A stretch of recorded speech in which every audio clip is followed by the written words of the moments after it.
not allowed. Meeting itself. Man, Charles, I haven't even said anything yet. How are you today? Pretty good, I'm Matt. Nice to meet you. Yep. Brad, nice Yep. to meet you. Yep. Matt helped us get through that whole transition Sure. thing for the Board of Commissioners. It's a little more convoluted than we expected, but we got it done. Yeah, we had to, there's a few workarounds. Yep. But anyway, you got it done. We appreciate it. That's all I care about, right? Bottom line. Can we step into Mars? Good to meet you. Nice to meet you. There's a lot of things going on. I meant to catch you as well, but I saw you coming this morning. Not bad, not bad. How are you? It's been a little bit.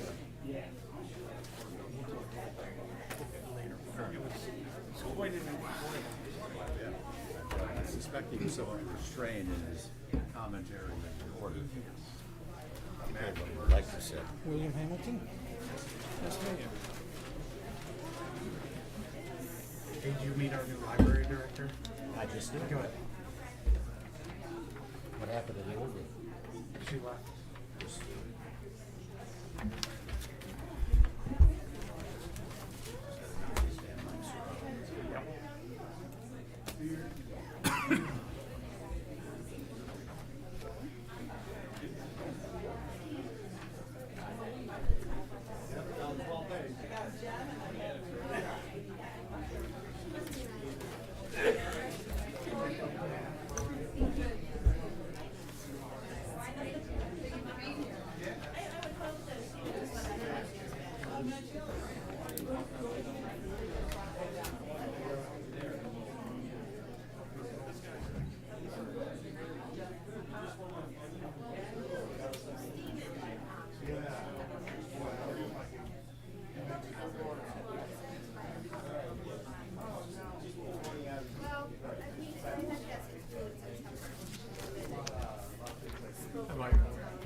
Yep, he's coming on. Good, how are you?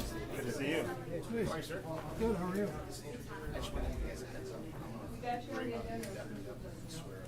Oh, Morning, Kevin. oh, perfect. Good. Yeah, no, perfect. That's good. The CrossFit thing, watch your brother and. I've been invited. I probably will show up for a little bit. Fine, Mike. Going? It's the undersheriff. Okay, what time do you plan on getting I see there? your wife's son. It starts at 9:30. Okay. But I'll be glad. probably get here around 10 or so. I think my wife, trying to get things right now. That's right. Yeah, I'd It's like supposed to be a this. nice day. Yeah. Well, it's been a nice week. And this cooler weather's been, in my opinion, phenomenal. So. That's right. Yeah, campaign, that's a good stress test. Hey, this is totally random, but on ABC 12 yesterday, they interviewed both Leighton and the lady running against him. Does the lady have a shot to be Leighton, or do you think?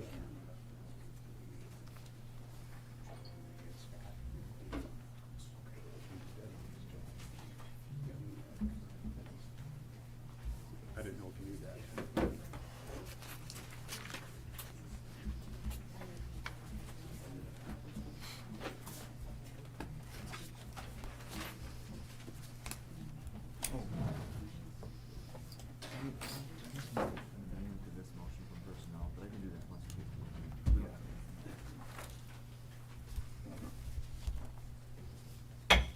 Okay, it's 9 o'clock. We're going to call this meeting to order. Will the clerk call the roll, please? Good morning. Commissioner Howell, Here. Commissioner Isaac, Here. Commissioner Math, Here. Commissioner Hagedon, Here. okay, and Chairman Coleman. Here. Will Commissioner Hagedon lead us? I'm sorry, Hamilton? Here.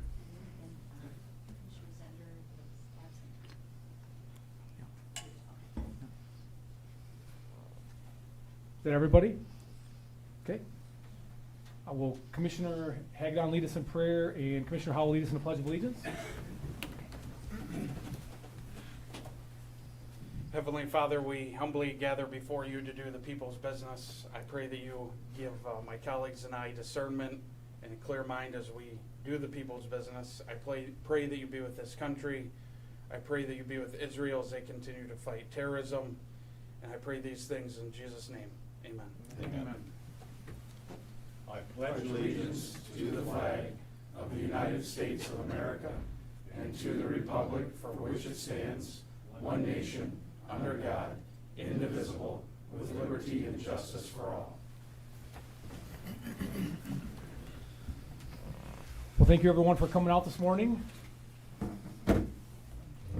First order of business is to approve the agenda. Do we have any additions to the agenda this morning? Mr. Chairman, I'd like to add, this morning we had a materials management planning committee, and I'd like to add that draft motion, under draft motions, just add MMP for the purpose of the interlocal agreement. Okay, any other additions? Okay, all those in favor of the presented agenda with the addition of MMP, say aye. Aye. All those opposed, say nay. Motion carried. Brings us to our June 27th, 2024 regular board meeting minutes. I'll move approval of those minutes. Support. Any discussion? All those in favor say aye. Aye. All those opposed say nay. Motion carried. Okay, we have our commissioner mileage expense sheets, training registration, overnight travel request folder. Is that up here? Does anyone know where that folder is?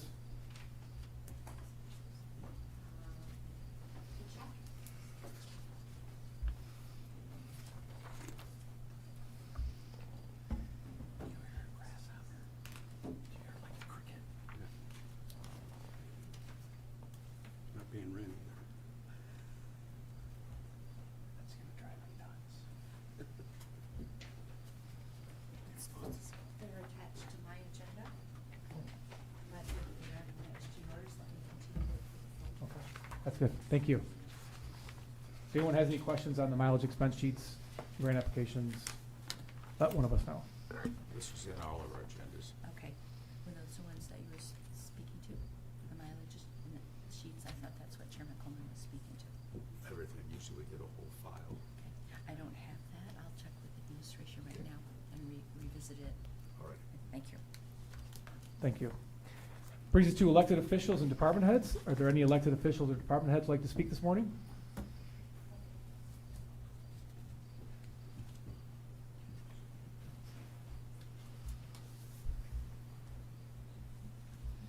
Good morning, Commissioners.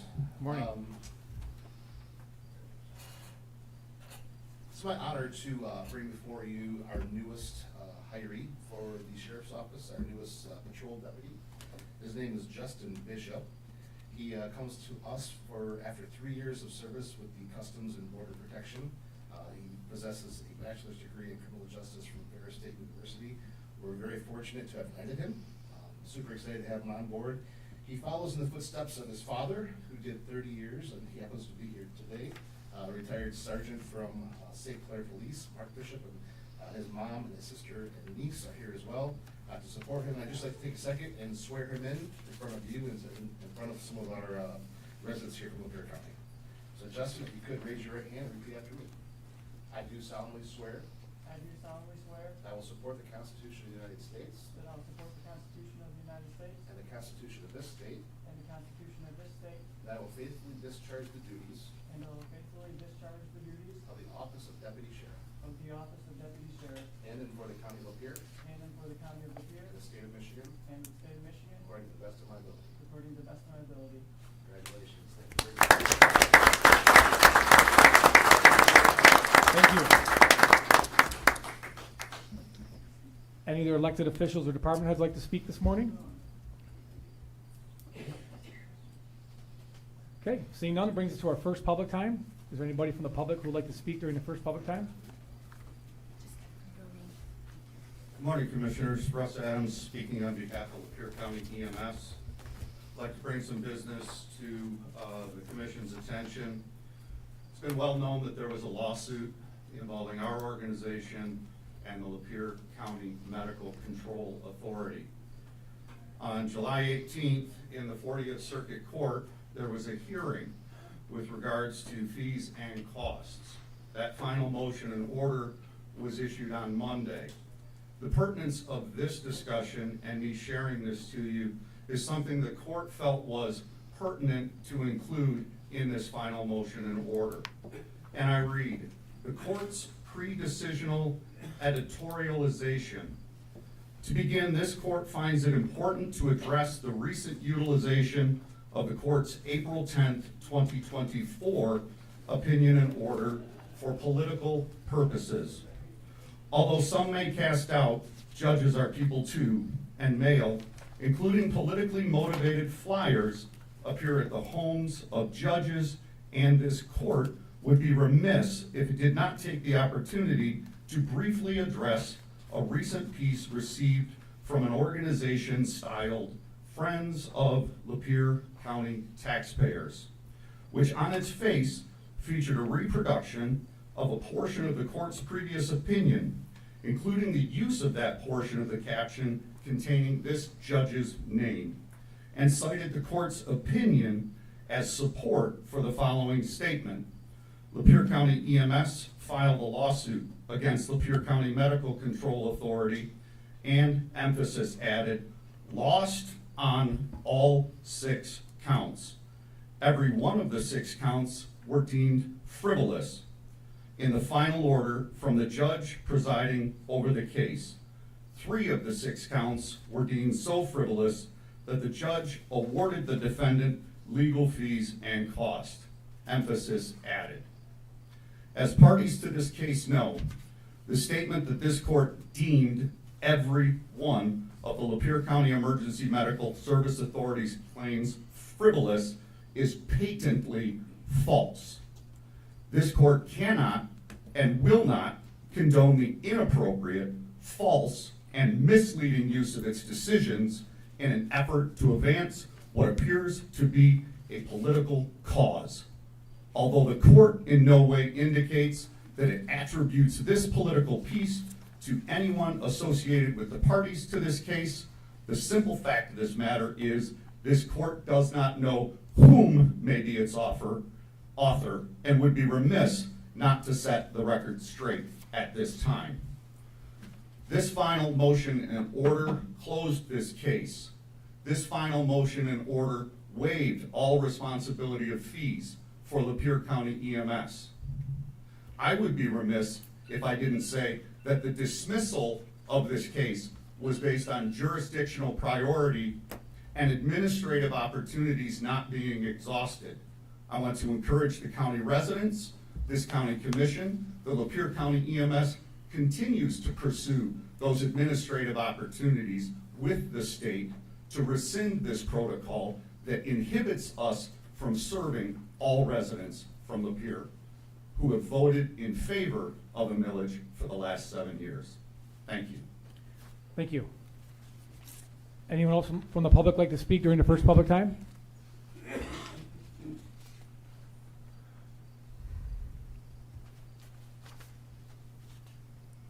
Hi, Peggy Brodsky from Lapeer Township.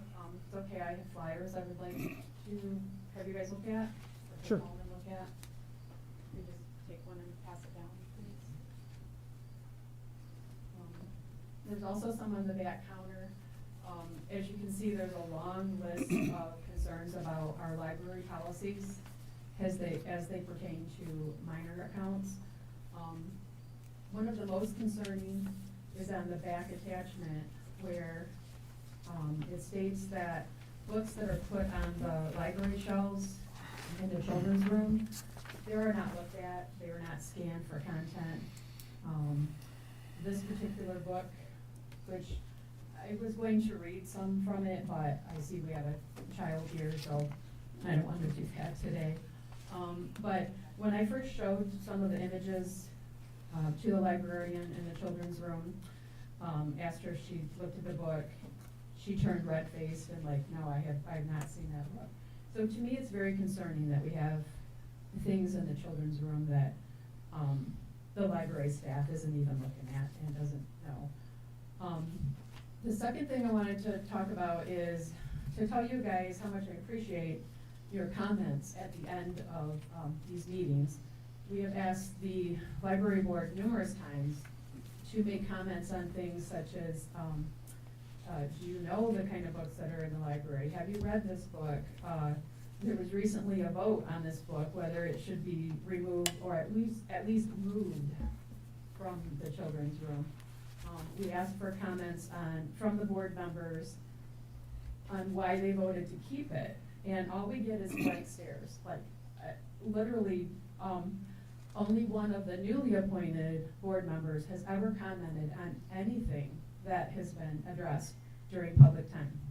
That any board members want to comment at the end of the meeting? No, blank stares. And so I am going to go to my township and address the person that they, talk to them about the person that they appointed and let them know that we can't even get feedback from them. It's like they're not listening to what the public wants. They won't even comment on what they're doing or why they're doing it. So, thank you for your time. Thank you. Anyone else in the public like to speak?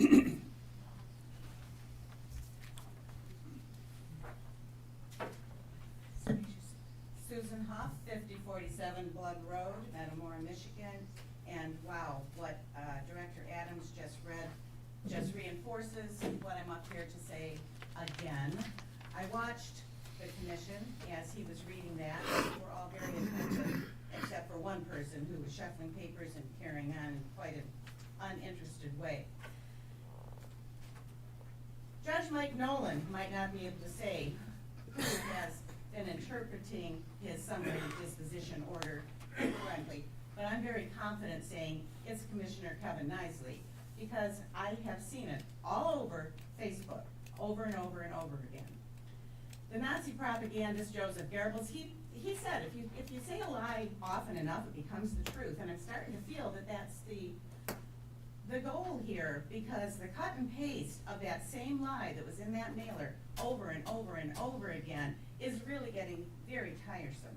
It's a campaign to defeat the LCMS millage with information that's not even factual, and I just can't understand the motivation of that, but particularly when an individual connects their role as a county commissioner and their fiduciary responsibility to do this to those comments, it is very egregious.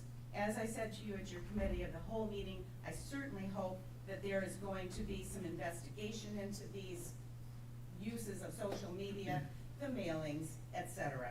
I certainly hope this board is going to consider an ethics policy and a proper use of social media policy, because this is not what we are paying your salaries for. This is just totally unacceptable.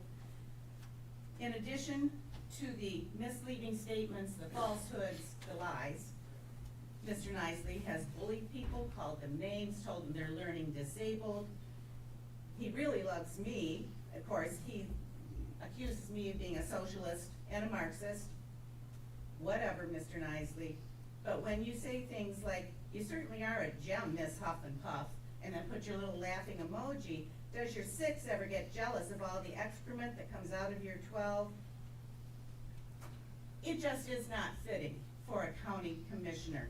And this commission should be ashamed of having a member of their commission act that way all over social media. The opening prayer was lovely. I would just like to remind us, as we are praying for Israel, that we should also be praying for the people of Palestine. The International Court of Justice has declared that they must prevent a genocide. Over 38,000 Palestinians have been killed. The International Criminal Court continues to investigate Israel. Let's pray for both sides here. Thank you.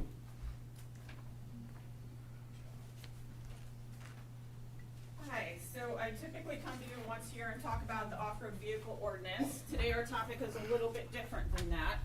And you're gonna be like, why are you bringing us complaints that you are filing with the Village of Metamora and Metamora Township? And I'm doing this to raise awareness, because I have exhausted my venues in Metamora, and I think it should be known on a wider scale. And last time I was here, someone was bringing up the Lavender Festival in their district and inviting people, and typically I am all about that. I think that is wonderful. I love festivals. I've been to all kinds of festivals around the county. I grew up here. But what I discovered about Metamorid Country Days and Hot Air Balloon Festival chilled my bones. And let me tell you, I get it, you're like, why are you here criticizing? Who are you to criticize our public officials in charge of these things? I did professional events for 10 years. I put in hundreds and hundreds of days, 16 to 23-hour days sometimes, 120-hour weeks for months on end doing events around this country. So I know what it is like to set up an event safely, and I know what is involved when a fire marshal comes and inspects it and says, you have to move this, you have to do that, you need more exit signs on your tent with no walls. I had the experience to make these criticisms. So what I discovered when I FOIA'd the Country Days application from last year, because I had concerns. We have events in Metamora that we have Harmer Park, which is less than half an acre, and we have all kinds of ORVs in there, right next to vegetation, dry, crispy vegetation, no fire extinguishers, so I thought, I'm going to FOIA the event plan. Very incomplete application, very inaccurate map of Harmer Park, and that is it. The colorful page you have in here is the schedule from last year.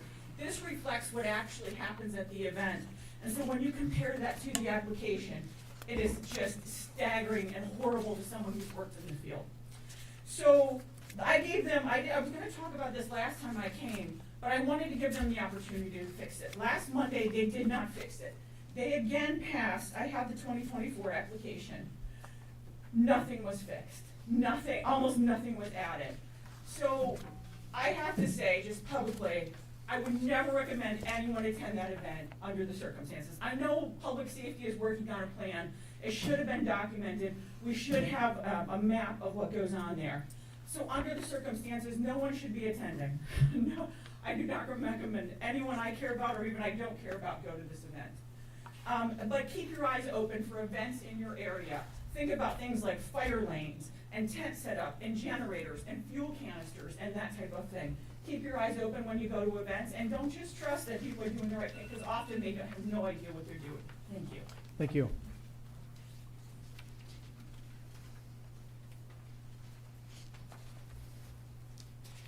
Hi, good morning.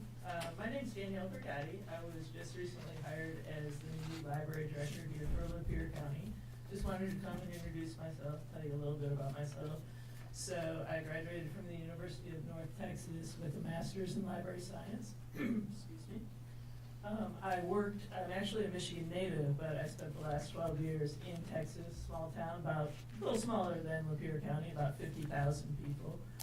It's Kerr County, Texas, you can look it up. I was a librarian there, started as a technical services librarian, became the assistant director after 1 year, and then I have been the library director down there for 4 years.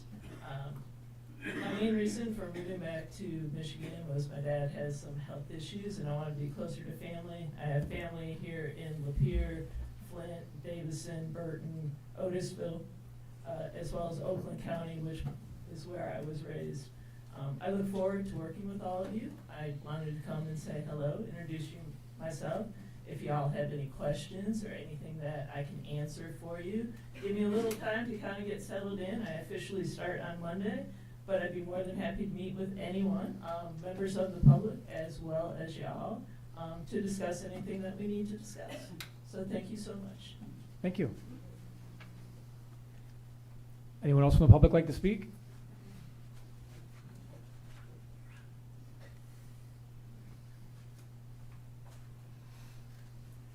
Good morning. My name is Rose Navarre, and I'm from Attica Township. First of all, I wasn't planning on talking, but I would like to comment too on Susan. I do agree with the whole prayer thing. I think our whole world needs to become a support of humanity. I don't support any terrorist, any violent action. There's children, there's babies on both sides, and everyone needs to just worry about humanity first. Truly, that's, I don't pick a side. I don't pick a side in most of it. So please make sure it's just for humanity. Pray for all the people involved, because it really is a catastrophe. It really is. I can't even imagine being a mother of some of these children. The other thing is the EMS millage. The gentleman came up and I don't remember your name, I'm sorry. He says it's a political movement. I'm a taxpayer. To me, it's a tax issue. It's about if there is something that could be done on the public level that saves or private level that saves tax money, I would like that looked into. So it's not political for me. It's about my tax paying money. And to see that they're asking for a 33% increase, I would like to know what's going on, how is it run. So for me, it's not political, it's financial. So somebody made a comment that Commissioner Nisley is responsible for the financial of this county. Well, to me, that's exactly why I'm interested in looking into it a little bit more. Because I've always supported the library millage, the EMS millage, the sheriff millages, and I really am going to be a different person this election year, because I have said this to you, Commissioner Howell, that we were ignorant, and most of us. I talk to people. Half the people don't, look how many people vote in the primaries. It's such an insignificant amount, and I'm guilty of it. So everyone needs to take responsibility to do their research. So the taxing, and if Kevin Nisley, Commissioner Nisley is not being polite on social media, I would ask him to be more attuned to be more polite. He is a private citizen, so he's allowed his private opinion, and that's how I would personally take that. I don't do social media, so I really don't know what people say. I do very little. So everyone just needs to, but it's not political. I'm so sick of everyone making abortion political. Everything's political. How about if it's just humanity and we look at humanity? And I do agree. I want my taxes to be as low as they can be. I am so grateful for this board because they have been addressing that. People don't like that they cancel the grants. I know it's our money, but I don't like the ties that come with the grants that I'm learning about. There's so much that happened, when they were doing the geofencing on the cannabis stores. That is an insult to me for my constitutional rights. I've learned so much by coming to these meetings. I don't really have the time, but I wouldn't miss it for anything because it's an eye-opener. So I just ask everyone to be human and to take care of each other. Thank you. Thank you.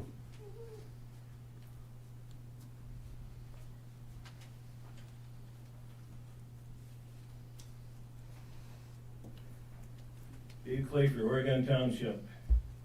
I wasn't going to get up this time, but the conversations that are going around, I felt I need to read a statement from Ronald Reagan, our former president. At one time, some of us might remember him, and he quotes, "I believe with all my heart that standing up for America means standing up for God, who has so blessed our land. We need God's help to guide our nation through stormy seas. But we can't expect him to protect America in a crisis if we just leave him over on the shelf in our day-to-day living." I think that says a lot. We need to look to God. We have so much turmoil going on around here.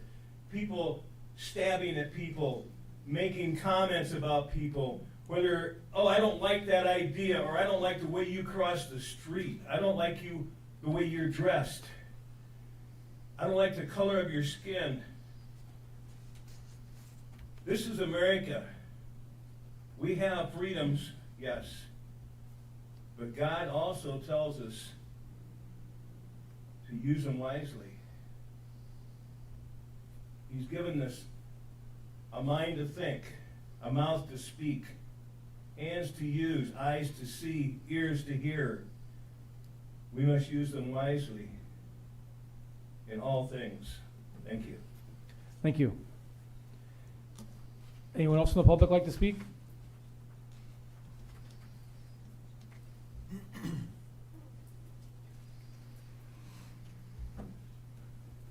I sat and watched Mr. Nisley bait the EMS director at previous meetings, trying to get him to explode. Mr. Nisley claims he's looking for the best interests of the community. Mr. Nisley also said that he didn't have to worry about paying ambulance fees. He could afford it. That the old people were just looking for rides to the hospital so they could have a vacation. Now he's on the internet, which is his right. But as a politician, to refer to one of your constituents as Miss Huff and Puff that goes beyond political decorum. Mr. Nisley, so the public knows what they've got, we are 7 months into the calendar year. Mr. Nisley has missed 25% of our township meetings, Oregon Township Precinct 2. He says it's okay because Brad's there. Well, I'm sorry, Brad does not represent Precinct 2. What Mr. Nisley fails to realize is, from the last meetings on EMS, the public wants to vote it. He claims he's interested in saving money. When I raised the issue about a county official that had lost this county almost $2 million in revenue, not one commissioner grabbed me to find out what I was talking about, to explain it, to discuss it. So when somebody tells me they're watching my money over something that people want to vote on to have, when I ask about $2 million that was lost or not captured for the benefit of the county, when you use the word Bolshevik, you just don't want anybody, you telling you what to do. You want to be the Bolshevik of us. Anyone else like to speak during the first public time?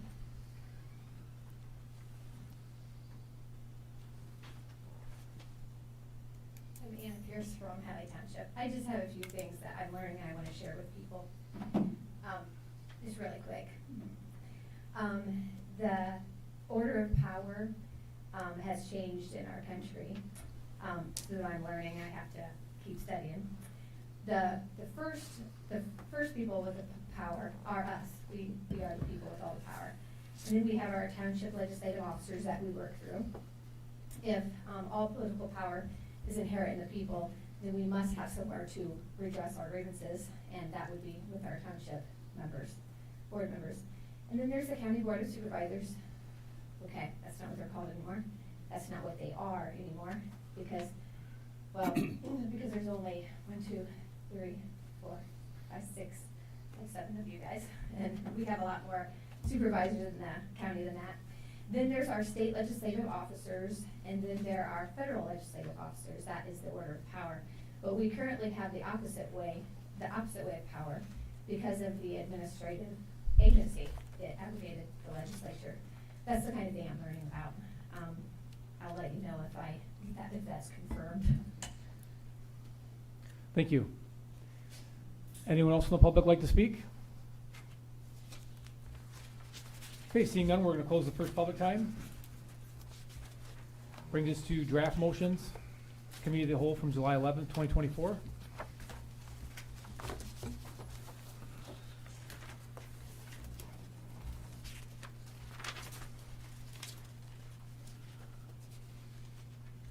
I'll move the first one.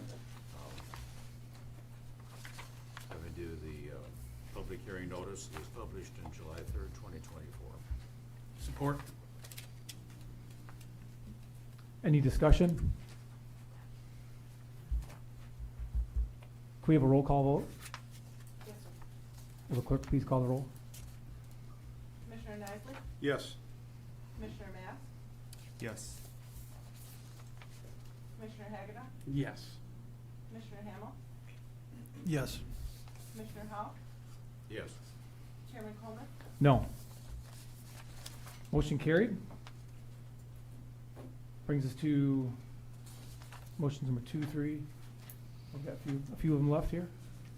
Yeah, there's 8, 9 of them. I'll do on page 1 of 3, I'll do motions 2 and 3.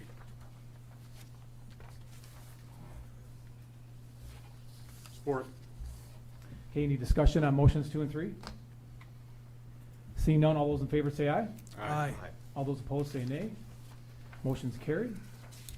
I'll move number 4, which are the amendments to the budget. Support. Any discussion? Seeing none, all those in favor say aye. Aye. All those opposed say nay. Motion number 4 carried.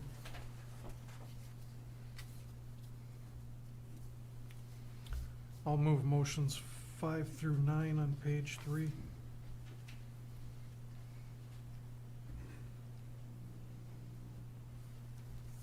We have support for motions 5 through 9. I'll support. Any discussion? Okay, all those in favor say aye. Aye. Aye. All those opposed say nay. Motion's 5 through 9 carried. Brings us to Properties Committee meeting, July 11th.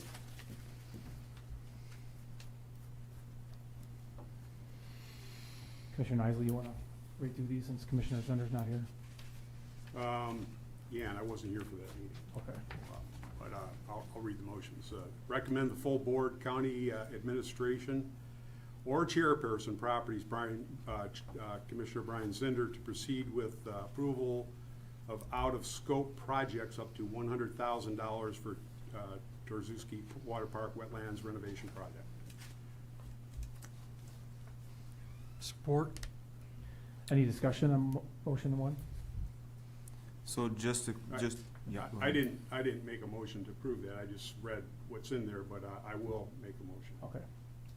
Just to be official. Okay. So we have motion and support?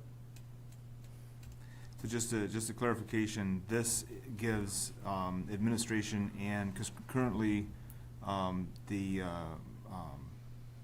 director has the authority to approve projects up to $100,000, correct? And then this gives the administration and Commissioner Zender the authority to go above and beyond that, is that right? Yeah, again, I wasn't at this meeting, and No, John can explain this a little This is better. for, out of scope work. Up to 100, Up to $100,000 for out of scope work. Yeah. Which we already ran into with DTE. Yep. To have Moses be able to prove that without, have to come back to the board with it. yeah. So is that, That's just out of scope work, what he's Right. proving there. would that be a running $100,000 or $100,000 per that would be a contingency cost, right? Correct. So per contingency, or once you hit $100,000, if there's the DT issues, which we're gonna talk about later Yeah. today in properties. And then It's there's per another issue that contingency. comes up, maybe from another contractor, that results in a change order and a dig into the contingency. Would this add on to that until it hits $100,000, or would that be a separate issue? This is just for one project, or one contingency, or all of them? For all of them, anything that comes up out of scope work, Moses would be allowed to approve. That's what this is for. And to Moses clarify, or- that's and per or- contingency, I'm sorry how loud that came out. Yeah, so it is per contingency, it's not a collective where we're gonna add up to 100,000, it's per contingency. So it is, okay. Yeah. And from my understanding, you would notify the Properties Committee of, and so we Yes. had any objections to it. And the reason is because we have a deadline for this. Correct. And if we wait every 2 weeks to get a decision to spend $5,000 on a transformer that, changed cost or something that came up, it allows us to. Well, if it's $100 per contingencies and there's 10 contingencies, that's $1 million, That's, it add up real quick. That's so, you just Yeah. answered my question. Yeah. Moses, thank you. Okay. Any further discussion? Okay, all those in favor say aye for motion Aye. number one. Aye. Aye. All those opposed say nay. Motion number one carried. Okay, number two, big motion to accept the $110,000 RIF grant from Michigan Department of Natural Resources to allow for ATV repair projects along the Pollyant Trail segments within the county of Lapeer. Did you make that motion? Yes. I'll support it. Any discussion on motion number two? Okay, all those in favor say aye. Aye. All those opposed say nay. Motion number two carried. Motion number three, which is final properties motion here, is to recommend to the full board pursuant to the recommendations of the Properties Committee under the authority of motion 209-2024 from the June 27th, 2024 regular board meeting to appoint Jackie Arnold and Dana Miller to the Lapeer County Building Authority effective immediately. And that's been discussed. You wanna? Yeah, I just wanna let the board know, so Judge Hodges, he agreed to be the third person.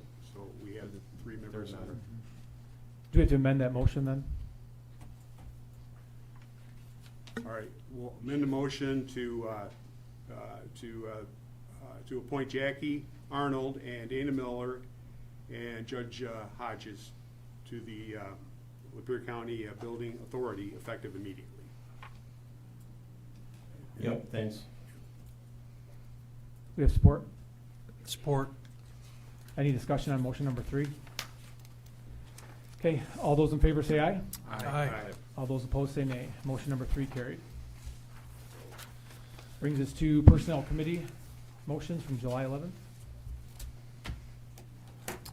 I would like to move motion number 1 pursuant to the recommendation of the Personnel Committee to amend the table of organization for the community mental health to eliminate 1 full-time vacant master level clinician position, 616, pay grade 21, and add 1 full-time peer support specialist position, pay grade 15, in the triage/emergency service department to meet the compliance requirements and better serve the program at no additional cost to CMH's budget or the county's general fund.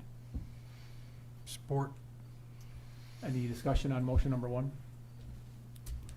Seeing none, all those in favor say aye. Aye. All those opposed say nay. Motion number 1 carried. I will also move motion number 2, also pursuant to the recommendation of the Personnel Committee to authorize the Health Department to amend their table of organization to eliminate 2 regular part-time public health nurse, 2 coordinator positions, number 327 and number 291, pay grade 21, and create 1 full-time public health nurse, 2 coordinator position, pay grade 21, at no additional cost to the county's general fund, and further to authorize said position to be filled. Support. Any discussion on motion number 2? Seeing none, all those in favor say aye. Aye. All those opposed say nay. Motion number 2 carried. Also, motion number 3, I would like to amend this motion, just striking, I'll read it first. So pursuant to the recommendation of the Personnel Committee and pursuant to the organization and reconstruction plan for the administration office, to amend the table of organization to create and fill 1 full-time administrative project manager position, pay grade 18. And I'd like to strike the rest of that motion, not add that.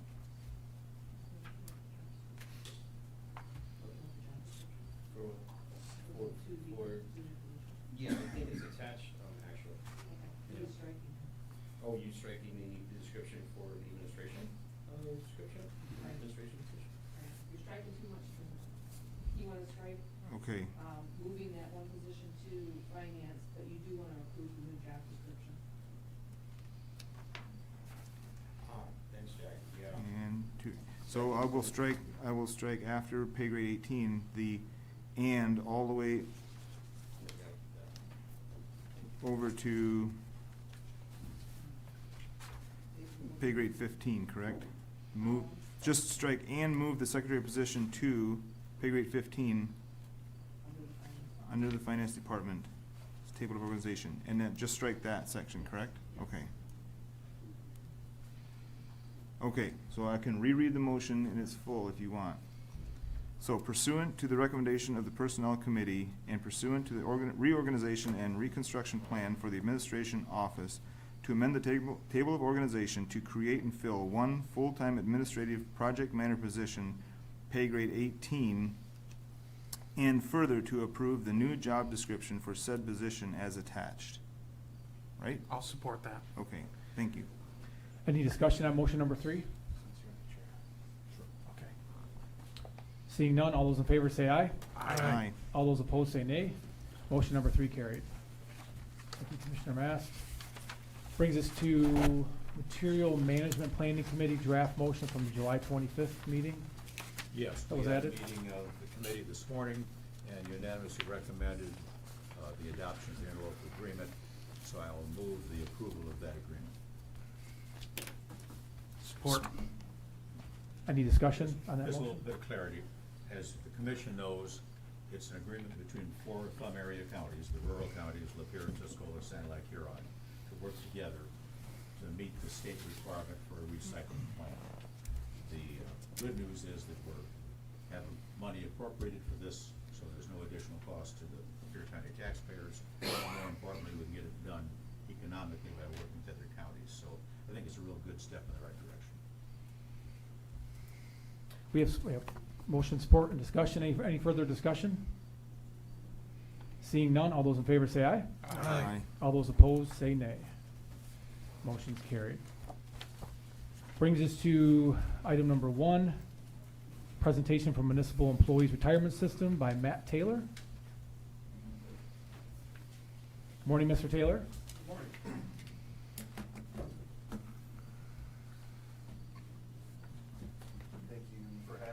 this morning. My name is, again, Matt Taylor, I'm the Regional Manager with MERS. I act as your single point of contact for all things MERS. Currently, the county has our defined benefit plan or pension. We have a defined contribution plan, that's a 401k style plan, the private sector, known as 401k plan.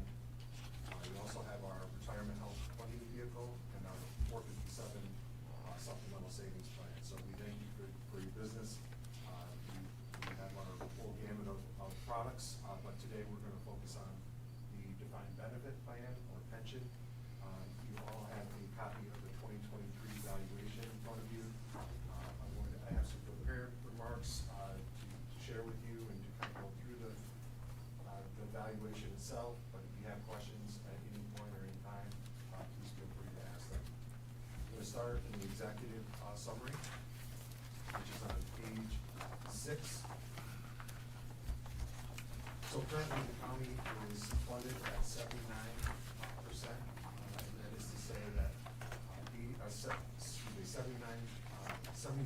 79 cents for every dollar that's been promised in future benefits in this plan has been set aside in the trust at MERS and will be available to pay out pension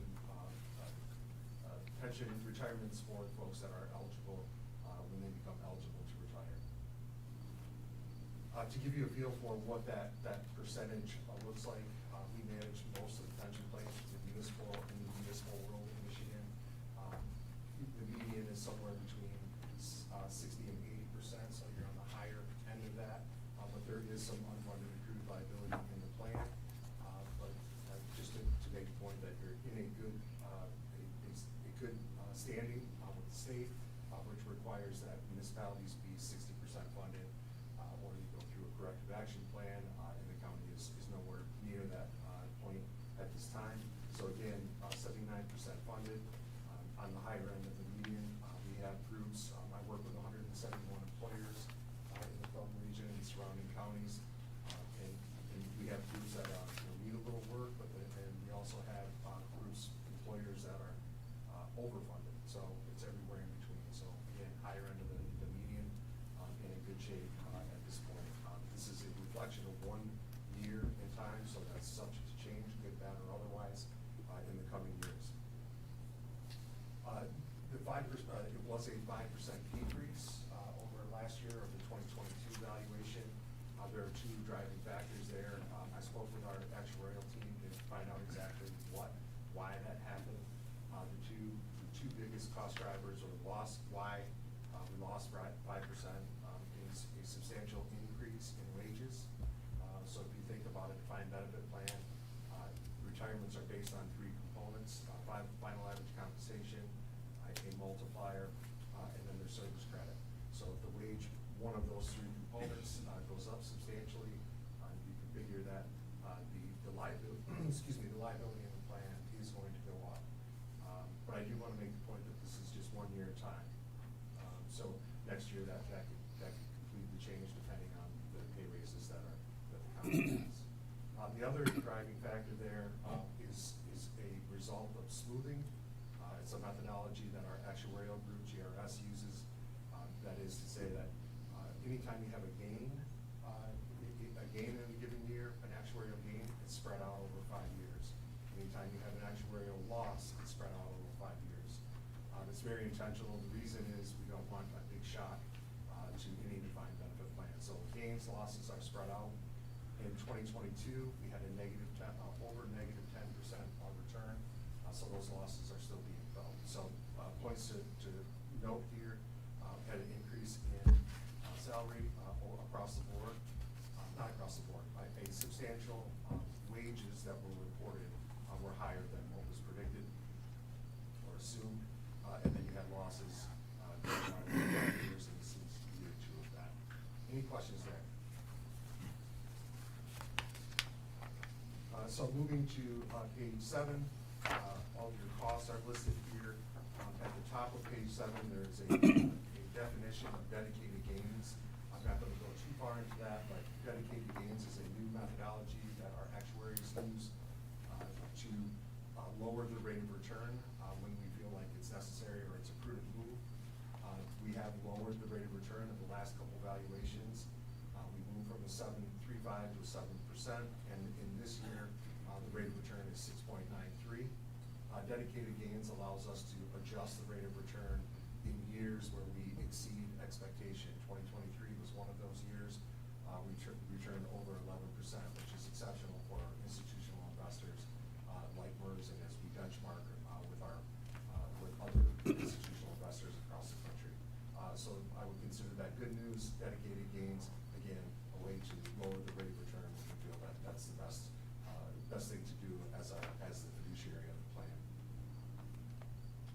On page 8, we make a point, at the top of page 8, in bold print, we make the point that employers should make additional contributions when possible, when the budget allows. The reason behind that is that state government only allows MERS to bill for one additional year of accrual. So that's all we can't bill for anything over that. We do recommend or suggest that employers, when they can, to make additional contributions. So when we have years with negative returns, or we have something happen in the demographic, or there's an actuarial loss, there's a cushion there. The county does consistently make additional contributions, and they do make a difference. So it is something that we want to make a point of. I'm going to move forward to page 13. These charts show the funded percentage, so I refer to the county being at 79%, and then the estimated employer contribution. The solid blue line indicates what we did this year, so those are the numbers that we use for the calculations that you see in this report as a whole. The blue solid line indicates where the county is on a path, as are all of the municipalities that are in MERS, to become 100% funded out over time. As I mentioned earlier, this is a reflection of the calendar year 2023. These charts will not look like this as we go forward. This is just a way to show you what our goal is, and that is to become 100% funded. What does that mean? That means we're moving from 79% to 100% funded. That means $1 for every dollar promised is in the trust at MERS, and that's our goal for all municipalities, not just the county. On page 14, again, these are your contributions, our expectation or the billing for the plan in the year starting on January 1st, 2025. I'm not going to go through all of these, but this is where you will find the amounts that will be paid to MERS to pay for those future benefits. I want to make a point here that in the year 2023, we worked with the county to move the commissioners to a defined contribution plan. There were some bumps along the way, but we did find a way to get that done, and commissioners now are in a defined contribution plan. We had to move from one division, we had to separate out from it and create a new division, and then move everybody into the defined contribution plan. I would call it a bit of a workaround, a little more work and a little more headache for Gary, of course, but we were able to get that done, and commissioners now are in a defined contribution or 401A style plan. I would say that this is a good idea for this group, looking at vesting time, and I think that was some of the driving, some of the reasons that we have the defined contribution plan. So that was done, your costs are here.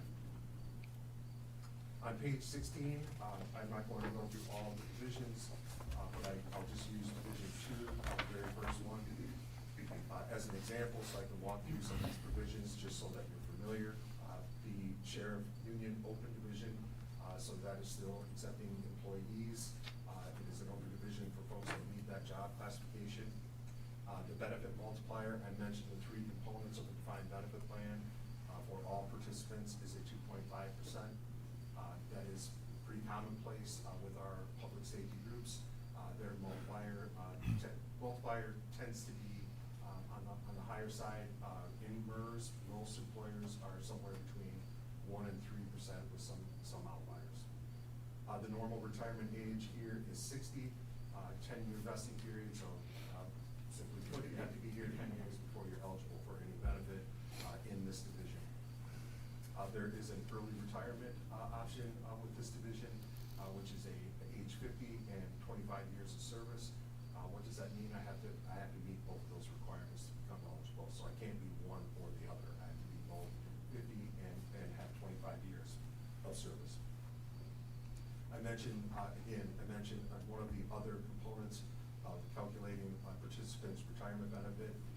final average compensation. In this case, it is 5 years or 60 months. They have to be in a row. They can't be from different parts of someone's career. Typically, this falls at the end of someone's career when they're making a higher wage, generally speaking. The employee contribution for this group is 2.49%. They are contributing into the plan. That money is held separately from the employer dollars.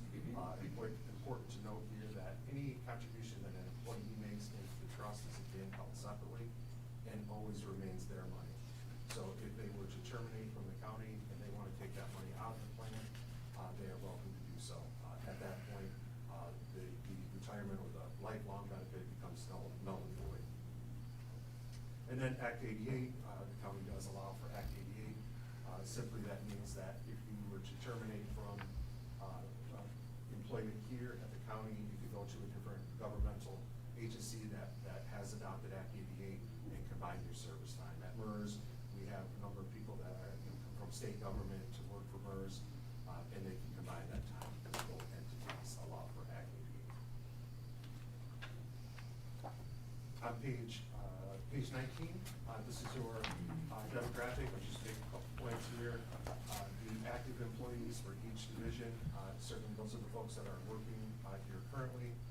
You have invested former employees, so for each division, that's somebody that was here for that 10-year period, and that they've terminated and left.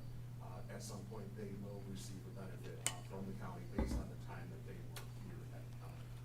So that is important to know, but we do want to track them because at some point when they become eligible, they will be paid a benefit. Retirees and beneficiaries, another group in your demographic. Certainly retirees, pretty obvious, but the beneficiary piece is for folks. There are a number of different ways that they can choose to take their benefit once they are eligible, and some of them include beneficiaries. And then pending refunds, we're listed here. Those are folks that did not meet the vesting requirement but have terminated, and as I mentioned, the money remains theirs in the trust until they take that out, and they certainly can leave it in, go work somewhere else, connect time, but those are simply people that did not vest but are still on the books. A couple more tables I wanted to touch on. Table 5 on page 22, I mentioned that the county has consistently made additional contributions, and it is a recommendation from MERS to its employers that you should consider this where possible. In the year 2023, you can see in the bottom left-hand portion of this chart that $750,000 additional has been paid in. You have your employer and employee contributions going into the plan, investment income that MERS has put back into the plan, your benefit payments, that's going out to retirees and to beneficiaries, your employee contribution refunds I just mentioned. These are folks that left. They don't plan on being in the municipal world anymore.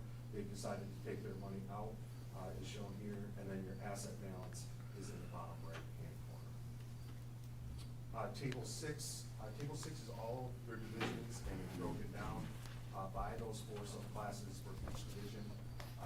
And what this shows is the total liability for each division and the assets that have been set aside. So you can see that for each division within the plan are at a different funding level. So some of the, it may be a division with a lot more people, maybe higher provisions, or is going to be higher on the liability side, and the opposite is true as well. So thing to note here, your liabilities are shown and your assets that have been set aside for each division in the plan. Table 7 is a history. I focus on the percent funded here on the right-hand column on table 7, page 24. You see the funded percentage. It has gradually, it's went down over the last few years, but you can see the point I would make here is that pension plans are designed that way. That funding percentage will go up and down over time, and that has a lot to do with the assumptions that we make or that our actuaries make. Has to do with how the market does. Simply, it has to do with how long people are living. So if people live longer, payment county would be paying those folks out if they live longer than expected, and the same is true if they don't, if that amount of time was shorter.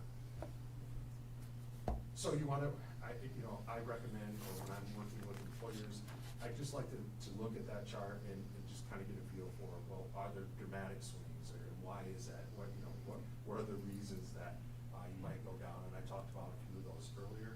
But the same, again, if we have a really good year, which we did last year, and consecutive good years, you're going to see that number rebound.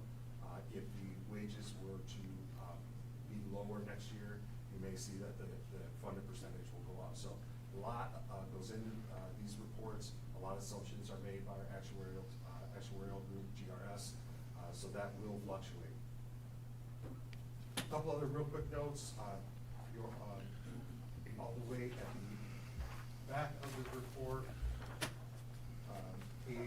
starting on page 49, and then the next couple pages are your benefit provision history. This is your benefit provision history.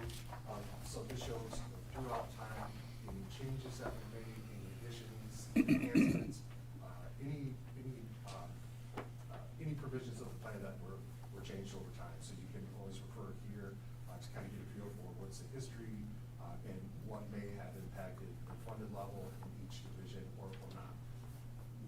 Last thing, very last page 57, this is for your state reporting. So as a result of Public Act 202, which went into law in February of 2017, requiring all municipalities to report to the state, they ask for a number of line items that you will find in this valuation, along with information that your auditor will have.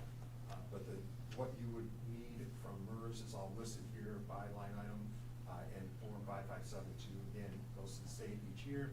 The state reviews it, good shape, bad shape, and then we make a plan to forward. But again, I would closing statement that currently in good standing, the county is in good standing at 79% at this time. Those are all my prepared remarks for this morning. Are there any questions or anything that any comments, thoughts? Anyone have any questions? No questions. Extremely helpful information. This is a very clearly written report, which I appreciate, because financial documents quite often are not quite as plain. Well, thank you. I'd like to take credit for that, but I have absolutely nothing to do with that. Well, whoever did I'm it, just good here job. to deliver the message. I appreciate that, Gary.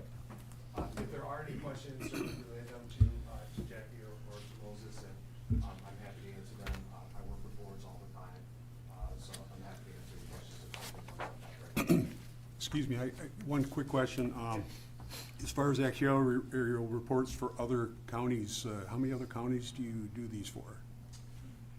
For me personally? Are you familiar with what their liability percentages are? I mean, we're at 79% right now. How does that compare to everybody else? Compared to others, I don't have that specific detail, but I would say generally speaking, you're in the, you're, as I mentioned, compared to all of MERS, in really good standing.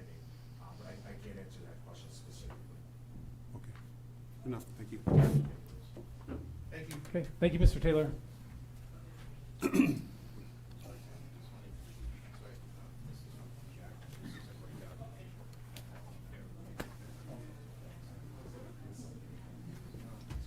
Okay, brings us to administration. We have a couple draft motions here.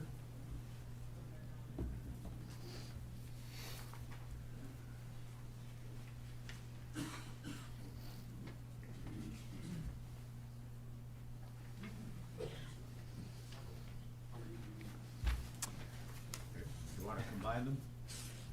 Sure, we just need authority to act. One to authorize the generator replacement at the committee of the whole, and the other is to authorize the art at the historic courthouse. So I'll move both.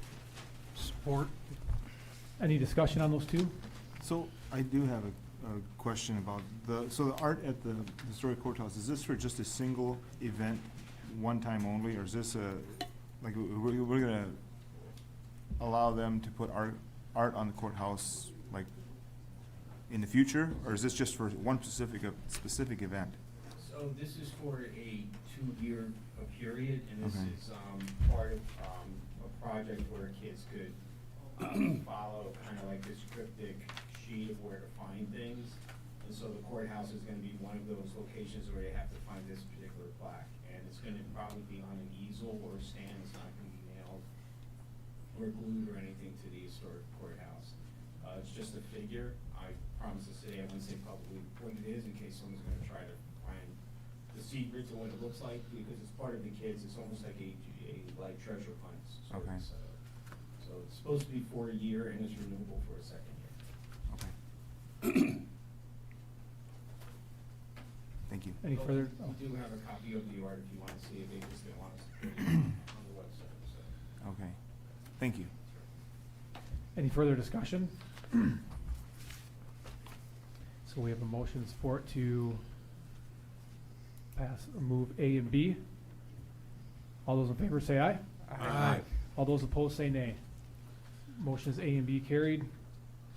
Brings us to our audit motions. We have county's audit motions for July 12th, 16th, and 26th of 2024, and the road commission's audit motion for disbursements dated July 11th and the 25th of 2024.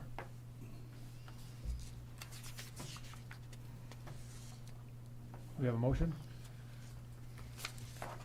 I'll move the audit motions for July 12th, 16th, 26th, and 2024 for the Road Commission. Motion for disbursements dated July 11th and July 25th of 2024.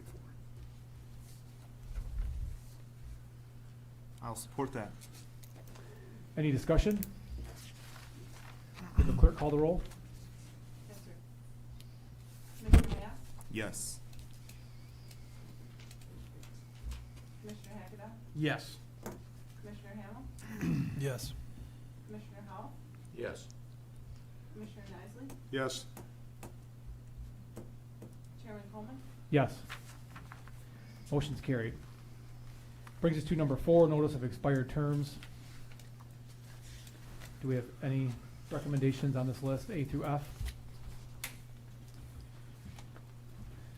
Okay, seeing none. Just a Go ahead, question. Commissioner Hall? These have been on our agenda forever, it seems like. Is there an effort to reach out and find out if interested people want to be reappointed or what the status is? We haven't this past week, reached out, but we did hear back from the EDC, and they will be, giving us names for the two positions. They're currently doing something like in-house to get that tightened up, and then they'll be making their recommendations for those two. Right. That's a start. It just seems like they've been on the agenda Forever. for months, and, anyway, just a comment. Happily, we're gonna get 2 filled at least. We could do like a reach out, like next week. and see I if think we can- should. I mean, if these boards are worth having, we ought to have appointees on them. Okay. Brings us to ad hoc committee updates. I don't think we have any of those. Second public time. Is there anybody from the public who would like to speak during the second public time?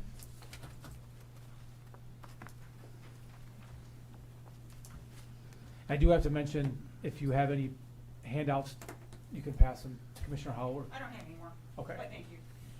So I just wanted to go into a little bit more detail about what I was talking about and bring up some other safety issues in Metamora. I want to point out that in your packet, I placed in there a list at the back that's just sort of some basic things to get you thinking about what a fire marshal would go through.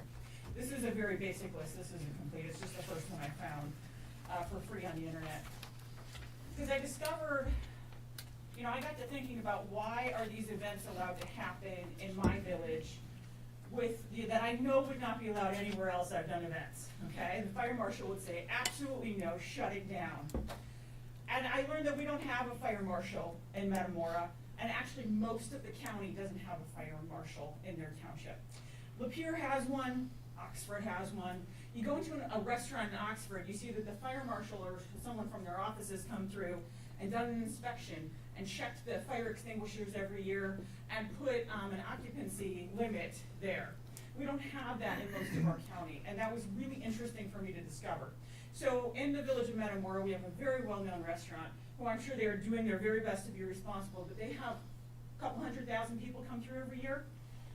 there's no fire inspection there, and again, very well intentioned, no doubt they're doing what they should, but we should, when we have that number of people coming to our area, we should have someone who knows what they're doing going through these businesses.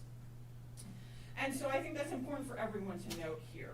And so that's why, and we don't have anyone with that level of knowledge in Metamora, and that's why these things are going on. So if you're familiar with Metamora, you know that there are really only 4 ways in and out. There's kind of a 5th way, which is Blood Road. And during the festival, at least 2 of those get completely blocked up. And I have to think about this, because every single time that festival's on, in the past several years, I have relatives who go out of town, and I've got to take care of 100 to 300 animals at their house. And so I've got to plan this out every day. When can I get in and out of the village? And I got to thinking about, what if someone in my neighborhood has a heart attack? I've taken CPR and first aid at least a dozen times in my life. I know every second counts. How are they going to get EMS into my neighborhood? They're going to go miles out of their way to get around that backup. So I think it's very important to think about those things. I also wanted to point out that a lot of the festival happens in this park. Most people, even in my area, don't even know this is a park. It was purchased in about 3 weeks. It'll be 11 years since $350,000 of taxpayer money bought this park. It is directly next to the lines. It is 40 acres. And I have been arguing for years now with the village of Metamora, put up a sign, let people know that's a park. They refuse to do it. Now things may change this year, but again, it's been 11 years that people in my area and everywhere around could have been coming and using that park, and I think it's disgusting. And I wonder what their motivation has been to not publicize that that is a park that anyone can come and use. I also wanted to point out that, oh, my time is up, thank you. Thank you. Anyone else from the public like to speak?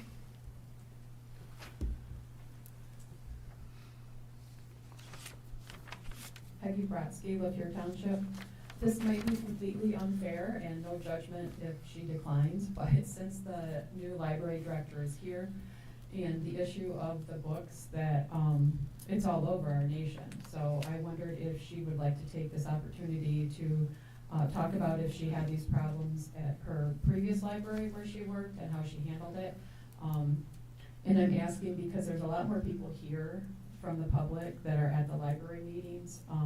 But again, I know I'm putting her on the spot, so no judgment if she declines, but I just wanted to offer that opportunity to her.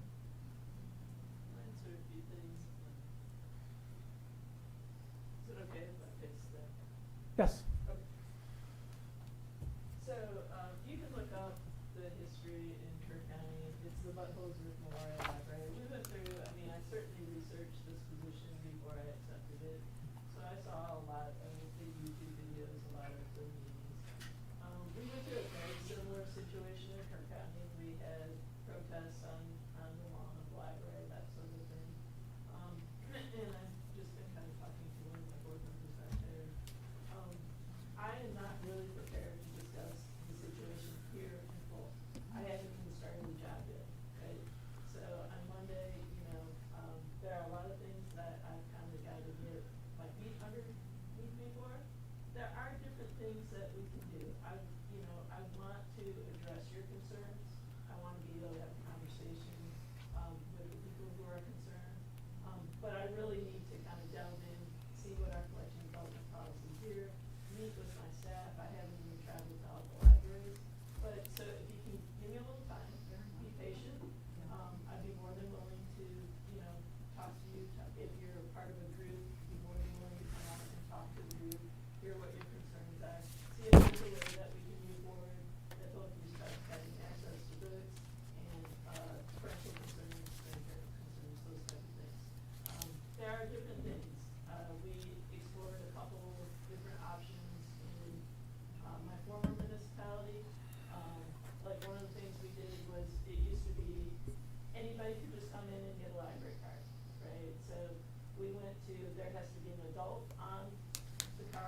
opt-in mechanism where the parent could opt in to see anything that the child checked out. We also looked at doing a variety, we never went this route, we didn't need to. People were happy with the form and the ability to opt into the history. But there are also different mechanisms where perhaps you can set up cards where if you have a 12-year-old child that you say they can check out things from juvenile and they can check out easy books, but they can't check out anything that's young adult or above without parental permission. It kind of depends on what the concerns are. So, like I said, give me a little time to kind of get my feet under me, learn the system, talk to my staff, meet my staff members, get the it, and certainly we can sit down and see what kind of compromises can be made. And we'll go from there, okay? Thank you. Thank you.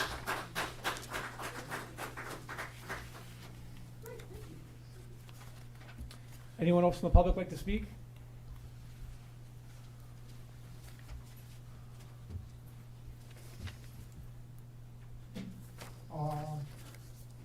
District 1, I know we've got somebody registered to replace Mr. Coleman. And I had a couple commissioners come to me after the gentleman registered and voiced concerns. And I agreed, I thought it was a carpetbagger sliding in for the paycheck. And politically, we know another commissioner can't scream about what's going on. It just doesn't look right. And I know what was done. I was talked to because everybody knows the rude troglodyte that I am. I will ask questions and I will speak up. So I asked about it at clerk's office and they were really good about it. They gave me his affidavit, copy of the affidavit. And for the people that say the sheriff's department doesn't want to get involved in election issues and voting issues, when I went to the sheriff's department, they were really gracious about it. And it took them about 30 seconds to take the complaint. It was then passed on, so there's no conflict. It's been passed on to the state police. The posted Carroll has got it. I've been contacted by the detective sergeant and talked to. They told me they had one or two more things they wanted to check before they wrote the report and submitted it to the prosecutor's office. But this gentleman is being looked at for using a false address to register to run a campaign in this county. What they find, I don't know. But if somebody's gonna slide in here and use a parent's address just so they can have a job as a commissioner, maybe our commissioners should look at how our money's being spent and protect us, huh? Anyone else from the public like to speak?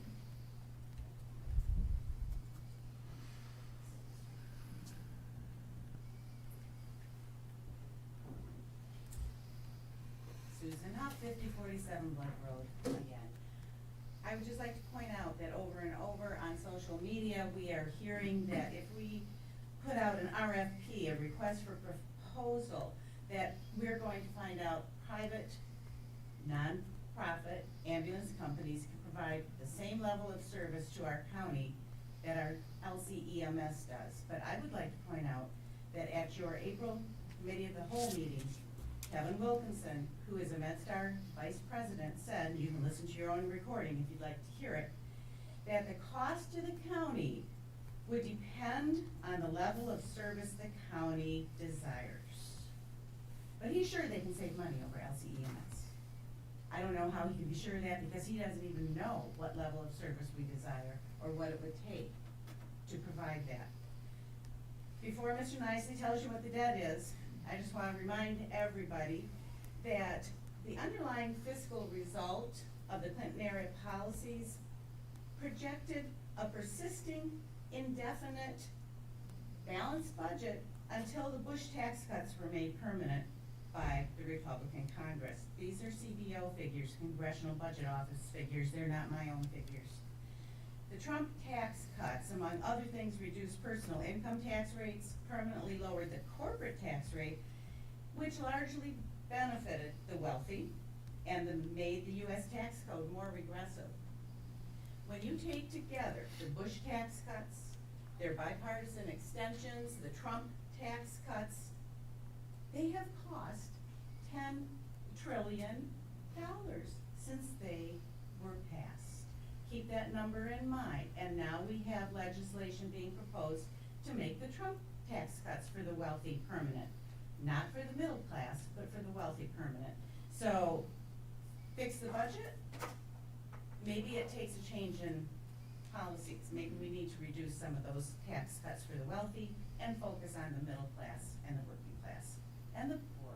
Not a bad idea. Thank you. Thank you. Anyone else like to speak?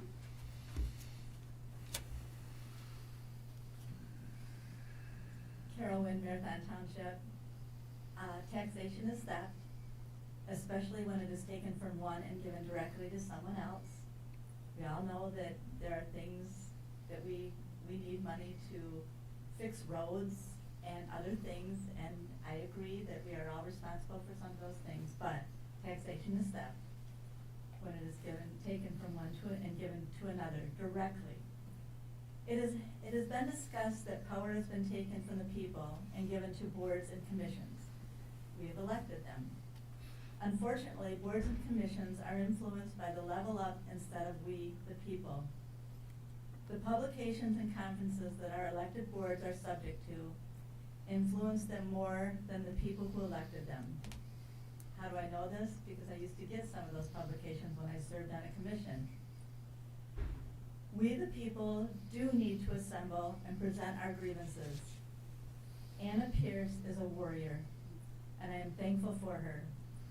If any good has happened these last 8+ years, it hasn't just been the 3 or 4, it's been 8+ years, is that people who have not been taught to think critically have realized it is critical to think.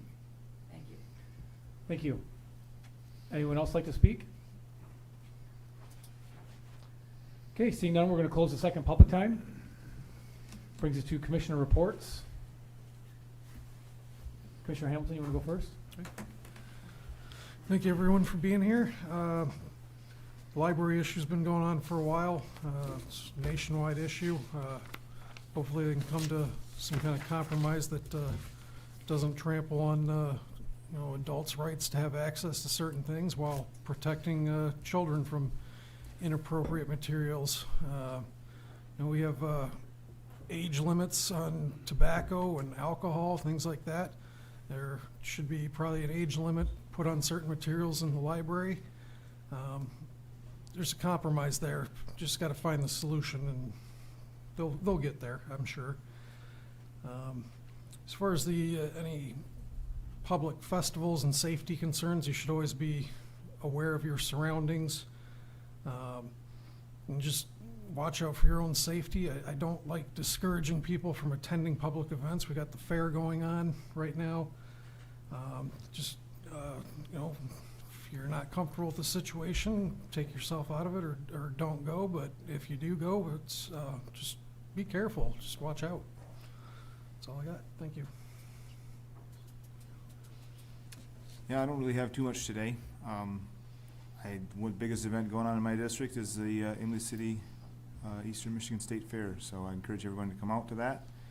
I'm sure that to the best of the fair's ability, you will be safe, and they have a lot of security there, and they will do the best to make sure that you are safe when you come to the fair. So, the other thing I'd like, excuse me, the other thing I'd like to mention is just the idea that, like, our county budget, and I mentioned this 2 weeks ago, the majority of it is funded through state and federal governments. And I think about that stuff a lot because we talk about the people have the inherent power, who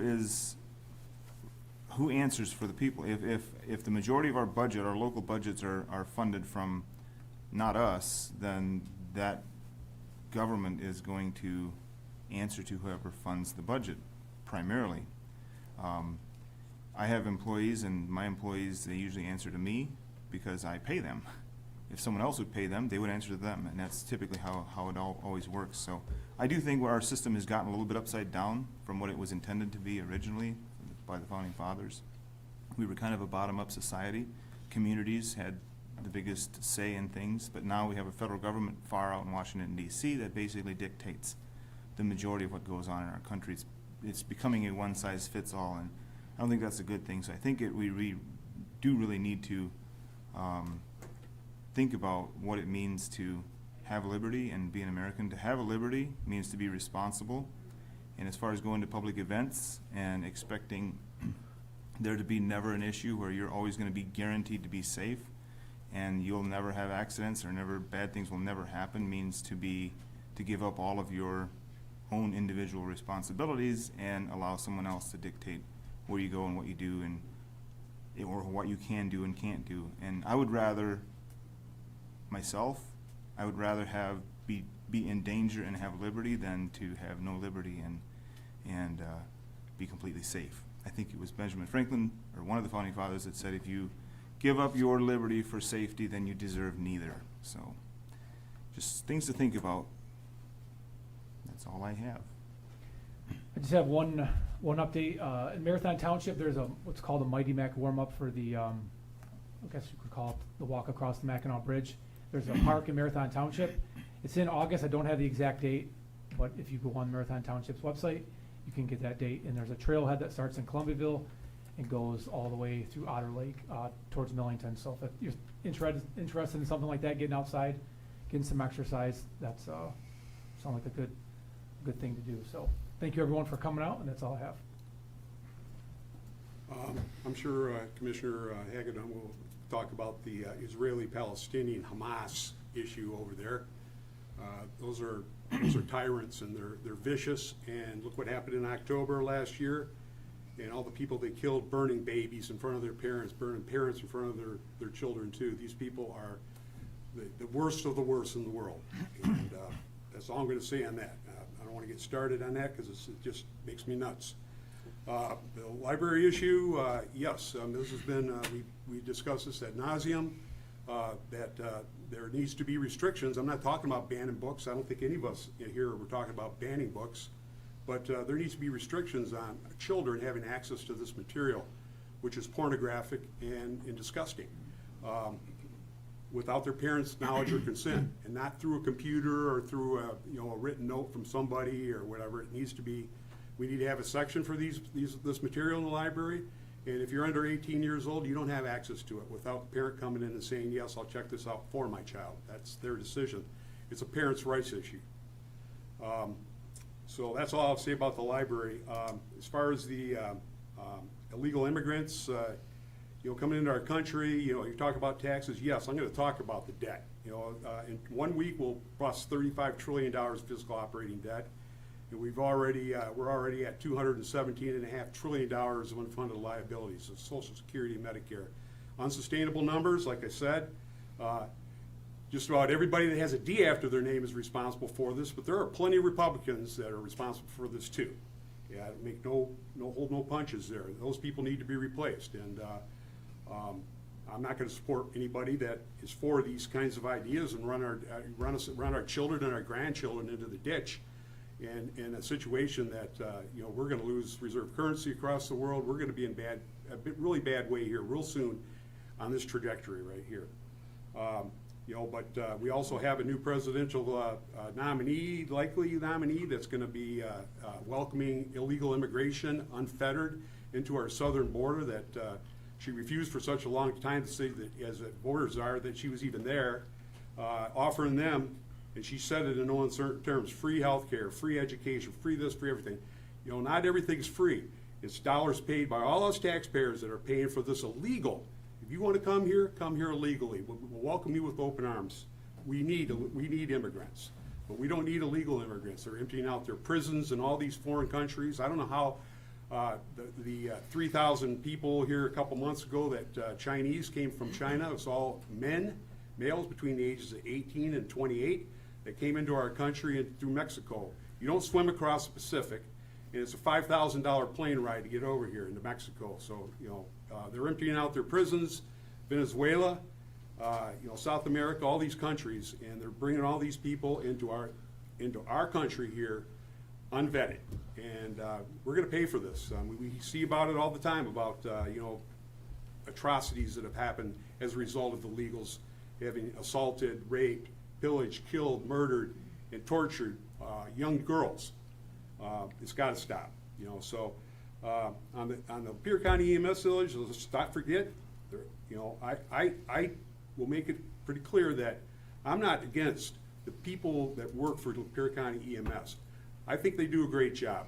I'm worried about the taxpayers. When I'm looking at a 33.3% ask increase in the amount of this millage, it just definitely raises my eyebrows. And then that we're subsidizing other people's health care by way of waiving copays and deductibles to the tone of $853,000 in 2023 alone. Over the next 6 years of this deal, should it pass, that could be close to $6 million. That's money that's coming out of the taxpayers' money. Maybe not all of it is collectible, but a good portion of it is. And I brought this up before. I thought maybe it would be addressed, and we just got, no, this is the way we're going to do it. And so I think it's a good idea. You won't find my name on the Lapeer County, the Friends of Lapeer County Taxpayers, not my address, not my name. However, Ms. Huff over here wants to put it on, sold a picture up last meeting of my house, you know, so yeah. Oh yeah, well that's really nice there, you know, with all the nut poop goes out there. If anything ever happens to me or my family, you're the first person we're going after. I'm so sorry now. Sit down, it's not your time. You can call me out of order. Do not threaten me, Kevin Nicely. Mrs. Huff. You don't threaten me. Kevin. Order. So all I'm saying, you know, I look at these posts that are put on Facebook to boycott my business. It has nothing to do with me. And I hired an attorney to put a cease and desist out on that. And it's funny how that all disappeared finally. But, you know, you have something to say to me. I have thick skin. You can call me every name in the book you want. I don't care. Any of you or anybody out there. But I feel that I'm doing the right thing on behalf of the people that I represent, and that's the taxpayers in the county. That's all I'm trying to do. I have nothing against Russ Adams. I think he's a great guy. You know, but maybe there's a better way of doing business that's a little more accountable to the people that are paying the freight. That's all I'm trying to say, and that was the whole intent about the posts that I make on social media, and and I'll continue to do that. I mean, the clock is ticking right now, and the voters will decide, and I'll live with it, regardless of how it turns out. And if it doesn't turn out in the favor of Lapeer County EMS, we will work on a solution, and it may include Lapeer County EMS and maybe some sort of reorganization or some other way of getting it done. I'm not opposed to that at all. I'm not standing behind the skies of another company to come in here, but if there are other companies that come in here and want to sign a contract and say they can do something, why wouldn't we at least want to look at that? That's the answer that I get from everybody out there that I talk to on this. Nobody knew about the co-pays and deductibles being waived. Very few did. And so, you know, I'm not, you know, I'm really not against what you're trying to do. I think you could do a better job, Ross. I think your board could do a better job. And I just ask you that maybe take another look at it and maybe come back to us. You know, the previous board did. Point of order, from your comments, you shouldn't be addressing people in the crowd specifically. If I don't have a chance to, I think it's Robert's rules, so you can continue to speak, but please don't address me specifically. Okay. Yeah, okay. We do that a lot up here. It has been going on for years, but nonetheless, you guys, Lapeer County EMS can do a better job. And I think that they need to take a really hard look at what they've done and where they're going. This thing, it came up as an issue, and we were told, none of us here voted for waiving copays and deductibles. That was the previous board. The Lapeer County EMS board can change that tomorrow if they want. They come to us and say they're going to change it. They can do that. And they haven't even made an attempt or even the suggestion that that was something that they would be willing to do. And that would lighten the load on the taxpayers. And maybe you would just be asking for a renewal instead of an increase. And I would probably likely support that. That's all I got to say. Thank you for coming out. And I'm sorry if I did. I'm not pointing you out specifically or anybody else specific, but I just want to make my point. That's all I have to say. Yes, Commissioner Knisley was right. I did want to address my opening prayer. It was not meant to be disrespectful towards anybody, but Israel was unprovokedly attacked last October. And since then, when it's been my turn to pray, I have prayed for the safety of Israel. That has been a strong ally of the United States of America since they became a country again. And I will continue to pray for Israel. Yesterday, what we saw in the streets of D.C., as Benjamin Netanyahu was addressing a joint session of Congress was despicable. We've had Democratic members of the Senate and the House that even said it was despicable. I understand that burning the American flag is protected under the Constitution. But in this country, you have the right to burn the American flag because we are the greatest nation on earth. And that's a hill that I'm willing to die on. I love this country. I know all of us up here on this dais do as well. So if you want to pray for Palestine, and Hamas is a terrorist organization, you want to pray for them, be my guest. But I will continue to pray for Israel. And also, I'm very excited about the Olympics. They started last night. Opening ceremonies are tomorrow, and that's all that I have to say. I'll make mine light and bright.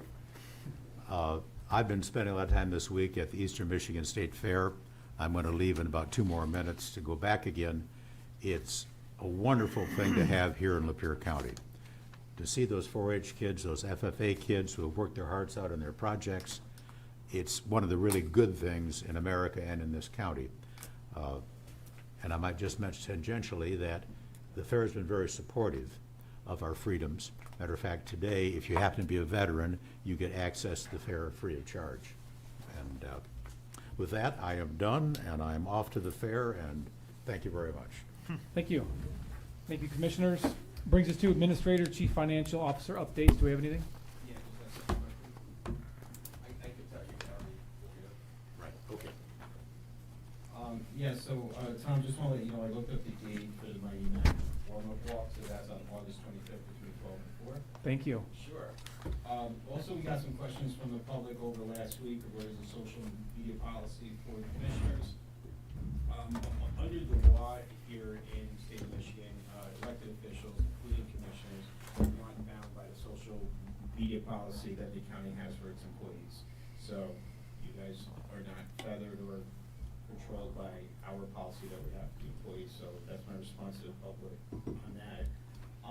Also, personally, I was deeply moved 2 Tuesdays ago. I went to a debrief the sheriff's department had of an incident where a family was lost in a car that went into the river. And I was there to hear the testimonies of the deputies involved, the EMS people involved, even the dispatchers that were taking the calls. As you all know, the family was totally lost. And also, while we were there, the family showed up, the relatives, and it was a pretty emotional thing. The sheriff's department is not going to announce the debrief. They're not going to tell us about it. They're not going to give a plug for themselves. I like to give a plug for them. We're talking about a woman sheriff deputy who jumps into the water along with a few of the other deputies before the fire department was there, before the divers were there to try to get the kids and the mom out. And she was actually afraid of water, but she jumped in anyway. And I think that says a lot about the sheriff's department. I just want you guys to know. Thank you. Anything else? Any other closing comments? Motion to adjourn. Support. All those in favor say aye. Aye. All those opposed